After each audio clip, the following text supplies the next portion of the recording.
ஏழைக்கு இறங்குகிறவன். ஏழைக்கு இறங்குகிறவன் கர்த்தருக்கு கடன் கொடுக்கிறான். அவன் கொடுத்ததை அவர் திரும்ப கொடுப்பார். எல்லா விசுவாசிகளும் தான தர்மம் பண்ண வேண்டும். தான தர்மங்களில் 2 காரியங்கள் அடங்கி இருக்கிறது. அவையாவன: ஏழைகளுக்கு உதவி செய்ய வேண்டும் என்னும் வாஞ்சையும் மனதுருக்கமும் நம்மிடத்தில் காணப்பட வேண்டும்.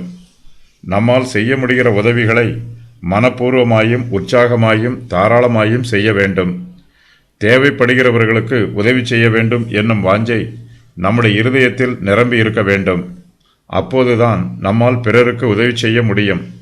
பிறருக்கு உதவி செய்வதற்கு நம்மிடத்தில் பிறர் மீது அன்பு இருக்க வேண்டும். நம்மிடத்தில் அன்பு இல்லை என்றால் நாம் ஒன்றுமில்லை. நான் மனுஷர் பாஷைகளையும் தூதர் பாஷைகளையும் பேசினாலும் அன்பு எனக்கு இராவிட்டால் சத்தமிடுகிற வெண்கலம் போலவும் ஓசையிடுகிற கைத்தாளம் போலவும் இருப்பேன்.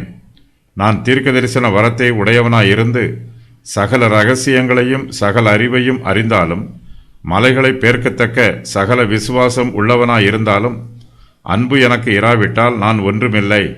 எனக்கு உண்டான யாவற்றையும் நான் அன்னதானம் பண்ணினாலும் என் சரீரத்தை சுட்டெரிக்கப்படுவதற்கு கொடுத்தாலும் அன்பு எனக்கு இராவிட்டால் எனக்கு பிரயோஜனம் ஒன்றுமில்லை.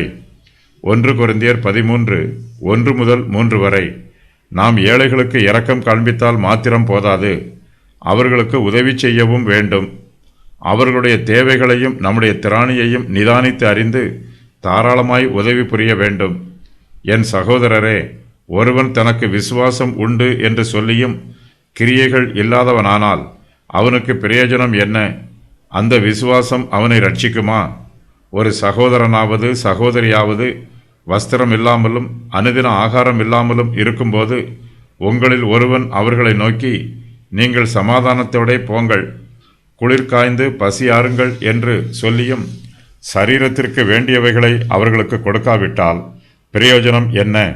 அப்படியே விசுவாசமும் கிரியைகள் இல்லாதிருந்தால் தன்னிலே தானே செத்ததாயிருக்கும். யாக்கோபு 2:14-17 வரை. ஏழைகளுக்கு இறங்குவதும் அவர்களுக்கு உதவி புரிவதும் மிகவும் நன்மையான காரியம்.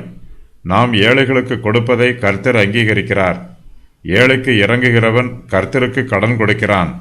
நாம் ஏழைகளுக்கு செய்கிற உதவியை கர்த்தர் தமக்கே செய்யப்படும் உதவியாக பாவிக்கிறார். அந்த உதவிகளை தம்முடைய கணக்கில் தமக்கு கொடுக்கப்பட்ட கடனாக எழுதி வைத்துக் கொள்கிறார். நாம் ஏழைக்கு கொடுத்ததை கர்த்தர் திரும்ப கொடுப்பார். இந்த வாக்கியத்தில் திரும்ப கொடுப்பார் என்னும் வார்த்தைக்கு அசலை வட்டியோடு திரும்ப கொடுப்பார் என்பது பொருளாகும்.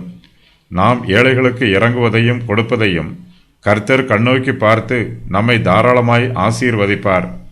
நமக்கு இம்மைக்குரிய ஆசீர்வாதங்களையும் மறுமைக்குரிய ஆசீர்வாதங்களையும் கொடுப்பார். நித்திய சந்தோஷத்தையும் சமாதானத்தையும் கொடுப்பார். நமக்கு சரீரப்பிரகாரமான நன்மைகளையும் ஆவிக்குரிய நன்மைகளையும் கொடுப்பார். கர்த்தர் நம்மை தாராளமாய் ஆசீர்வதிப்பார். ஏழைக்கு இறங்குகிறவன் கர்த்தருக்கு கடன் கொடுக்கிறான். கர்த்தருக்கு கடன் கொடுப்பது மனுஷருக்கு கிடைத்திருக்கும் மிகப்பெரிய சிலாக்கியமாகும்.